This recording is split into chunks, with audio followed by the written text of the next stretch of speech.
Στο σημερινό βιντεάκι με θέμα την επιβίωση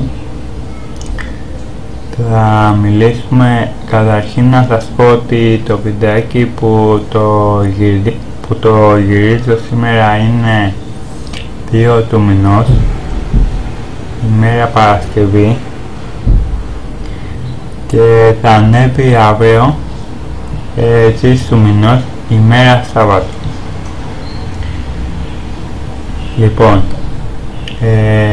και σήμερα θα μιλήσουμε για ένα θέμα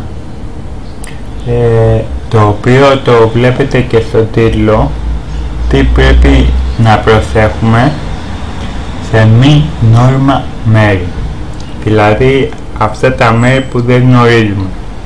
Λοιπόν, εχθές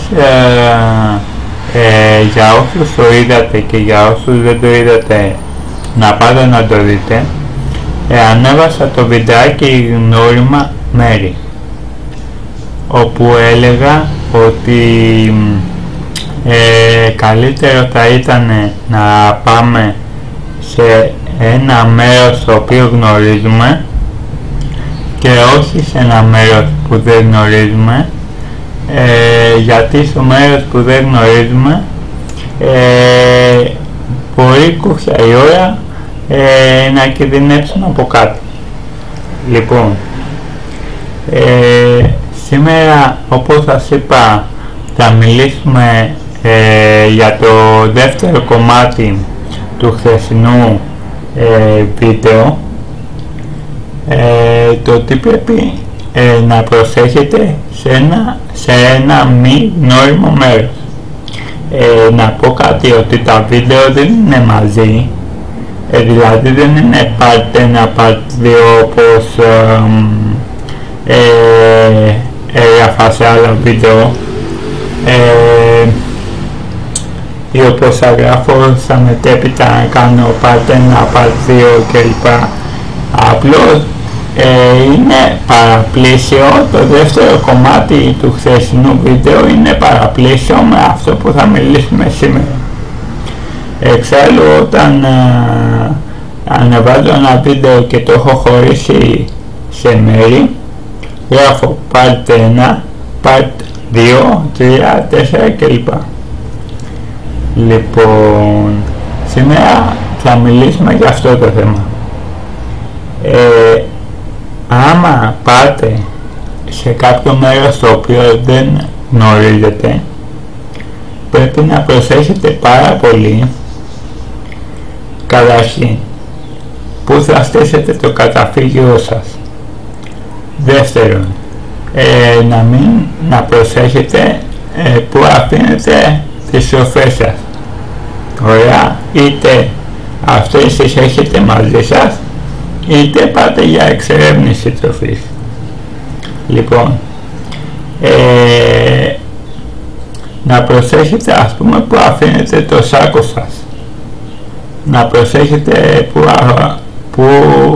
ας πούμε βάζετε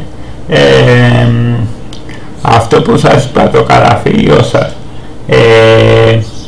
Τώρα, και να προσέχετε, ας πούμε, π.χ.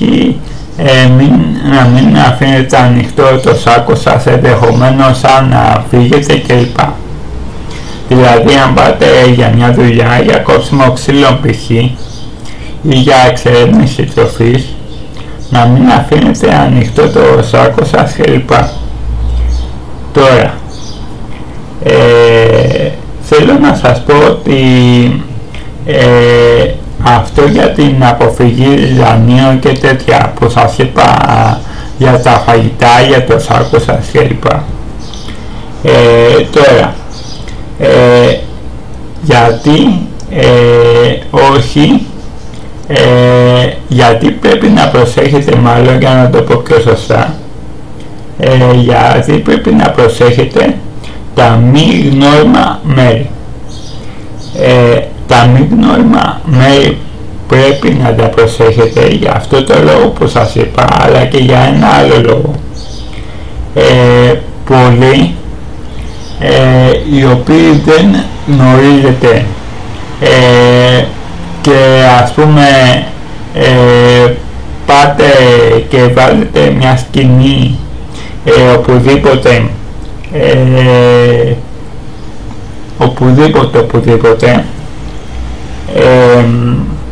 καταρχήν το πρώτο που θα κάνετε, τώρα αυτό είναι γενικό που θα σας πω, είναι και για τα γνώριμα μέρη και για τα μη γνώριμα, αλλά περισσότερο για τα μη γνώριμα. Λοιπόν, το πρώτο που θα κάνετε πριν στήσετε, μάλλον όταν έχετε στήσει το καταφύγιο σας, ή τη σκηνή σας ή το σέντερ σας ανάλογα, ή και τα τρία ανάλογα, είναι να στήσετε, να βάλετε, να φτιάξετε μάλλον, για να το πω πιο σωστά, το συναγερμό καταφύγιου σας. Λοιπόν, καταρχήν, όπως σας είπα και πριν, θα πρέπει να προσέχετε, συγγνώμη για αυτό που ακούτε, αλλά επειδή έχω ανοιχτά, γιατί κάνει πάρα πολύ ζέστη, αν ακούγεται, λοιπόν, θα πρέπει να προσέχετε αυτά που σας είπα πριν, δηλαδή να προσέχετε, ας πούμε, να στήσετε την περίμετρο του καταφυγίου σας, που σας είπα είναι γενικό αυτό, αλλά πιο πολύ για τα μη γνώριμα μέρη. Ωραία. Λοιπόν, και θα πρέπει να προσέχετε πάρα πολύ που αφήνετε, ξαναλέω, τα φαγητά σας, που αφήνετε το σάκο σας, που βάζετε το στρώμα σας, που φτιάχνετε το καταφύγιο σας, και καλό θα ήταν αυτό που σας είπα χθες, ότι να πάτε σε γνώριμα μέρη. Λοιπόν, το βιντεάκι που ανέβασα χθες, τα γνώριμα μέρη. Λοιπόν, καταρχήν μπορείτε, όσοι θέλετε, υπάρχει ένα σκηνή το οποίο λέγεται φιδόσκηνο. Είναι για τα φίδια, δηλαδή σας προστατεύει για τα φίδια. Μπορείτε, φτιάχνοντας το τείχος προστασίας, να το πω έτσι, του καταφυγίου σας, μπορείτε να βάλετε αυτό, και επιπλέον αυτό το σκηνή σας προστατεύει από φίδια. Λοιπόν, και σε καμία περίπτωση, ωραία, σε καμία περίπτωση δεν θα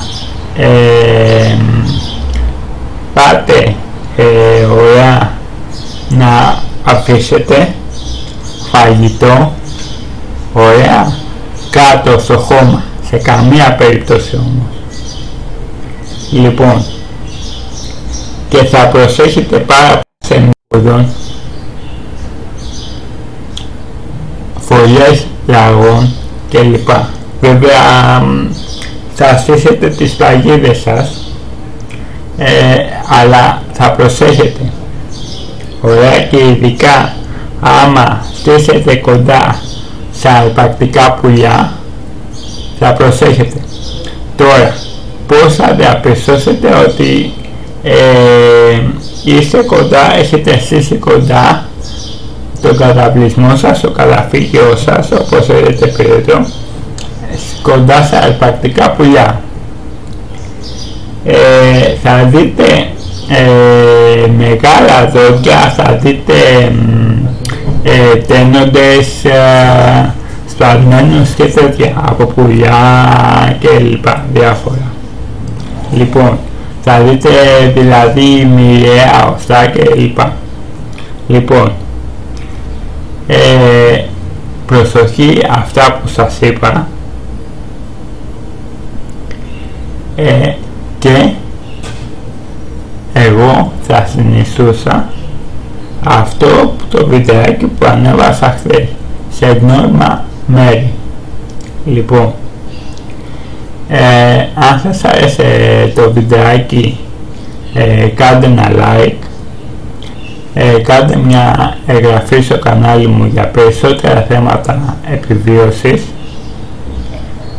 ένα sub και ένα share γιατί με βοηθάνε και για να το δουν φίλοι σας αν θέλετε, και τα λέμε στο επόμενο βιντεάκι με πολλά περισσότερα. Να είστε όλοι καλά, καλό υπόλοιπο.